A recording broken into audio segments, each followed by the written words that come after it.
Nostalgia is a hard emotion to manufacture.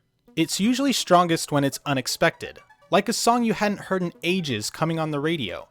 When you try to force it, it usually falls short. Whether it's because you know what to expect, or the experience itself fails to live up to the expectations due to the rose-colored lenses through which you see it. As a child, I was a console gamer.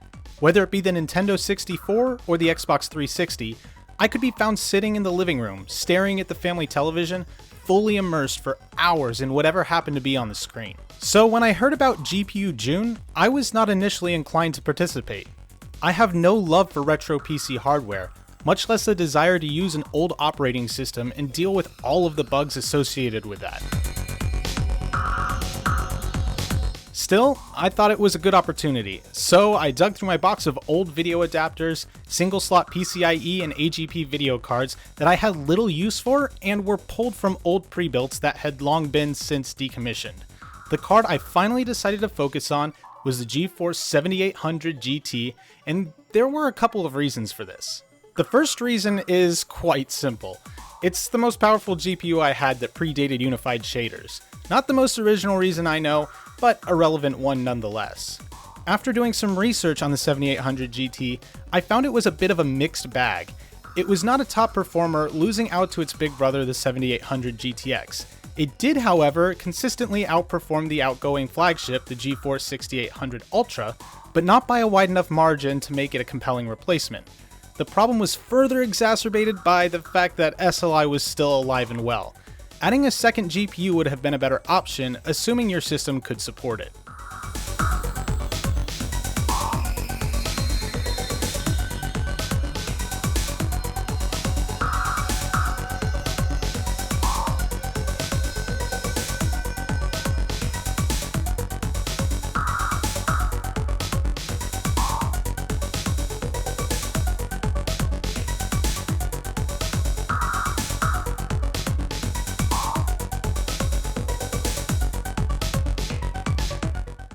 The second reason I chose this card, and the reason I finally felt I was able to make a video worth watching, came when reading a non-text review.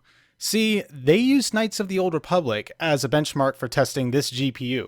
I loved KOTOR, which is the slang used for Knights of the Old Republic, and we will be using to refer to that game from here on out in the video.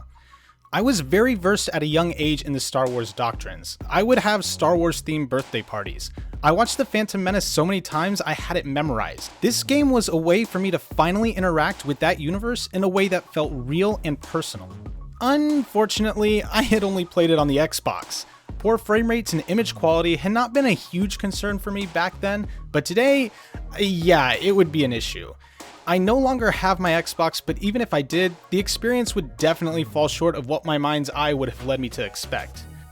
Now, however, I was on a quest. I wanted to experience the game the way it was always meant to be played, and I wanted to do it on era-appropriate hardware. At the heart of my build would be the aforementioned GeForce 7800 GT. It started this whole adventure, and it would play a pivotal role in seeing it through. Here was my first roadblock. I did not have an era-appropriate platform to put the 7800 GT in. I finally landed on using an AMD Athlon 2X2 250, clocked at 3 GHz, and I paired it with 8 GB of DDR2 memory. Overkill, I know. I could go into a whole rant about why I chose these parts, but I will keep it simple. I wanted to make sure I was not bottlenecking my GPU, but also wanted to stay within spitting distance of the same era. Oh, and I used an SSD because I don't think anyone misses the long loading times.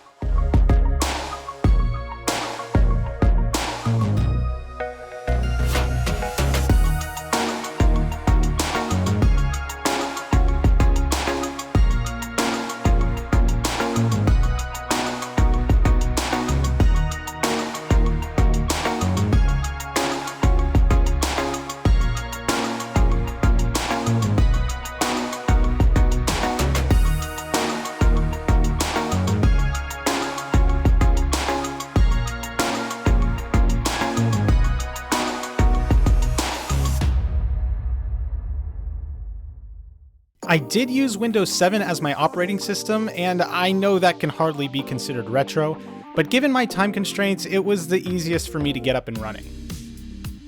After installing Windows, the NVIDIA drivers, fraps, and a couple of games, I loaded in. It was a bit of an adjustment going from a 27-inch screen to the 17-inch, but I quickly got over that.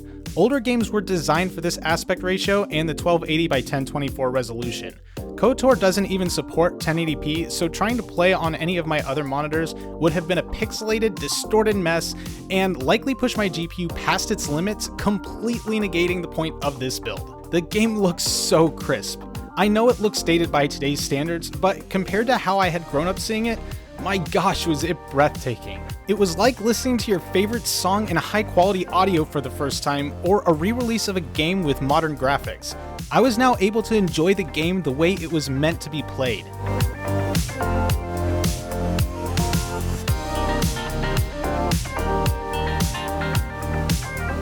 I didn't stop there though. I decided to play Morrowind, another game I had enjoyed on the Xbox. It was always plagued with long loading times and consistent glitches. Here, however, it was so smooth. These old games that I thought were truly just slow relics of their time were now the masterpieces they were always meant to be. I was soaring on a high of nostalgia that could not be stopped.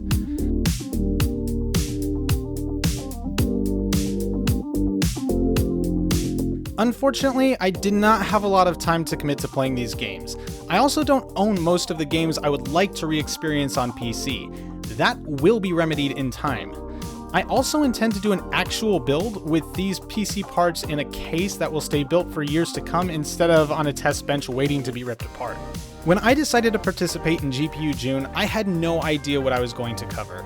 It was by sheer chance I had the 7800 GT and would stumble upon the review that would send me on this wild goose chase down memory lane. The card is unremarkable. It's loud, it carries with it no performance crowns nor desirability. It will, however, forever be the door by which I was able to relive a piece of my childhood and find a new appreciation for retro PC hardware.